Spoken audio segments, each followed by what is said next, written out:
Hey everyone, and welcome back. Today, we need to talk about something that's been making waves in the gaming world, especially if you're a fan of digital games. A class action lawsuit has been filed against Sony in the Netherlands, and it's all about how much we're paying for our digital games on the PlayStation Store.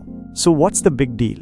A Dutch consumer group, the SUED and Consument Foundation, has launched a campaign called Fair PlayStation, and they're arguing that Sony is basically overcharging millions of consumers. The lawsuit claims that digital games on the PlayStation Store cost, on average, 47% more than their physical counterparts. Think about that for a second. We're talking about digital files, with no shipping, no packaging, no physical discs to produce. So why the massive price difference? The lawsuit says this is happening because Sony has a dominant position in the market and is using monopolistic practices to control prices and limit our choices. One of the key points they're making is about the PlayStation 5 Digital Edition.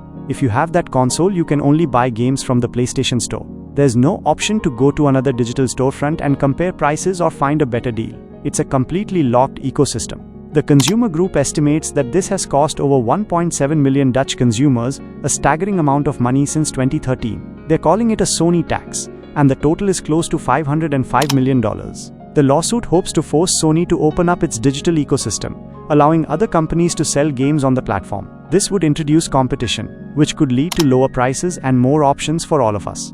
It's a really interesting situation, especially when you consider that similar lawsuits have been filed in other countries like the UK and France. If these lawsuits gain traction, especially with the attention of the European Union, it could have a huge impact on how we buy digital games in the future. We've seen the EU step in before, like they did with Apple and their App Store, so it's definitely something to keep an eye on.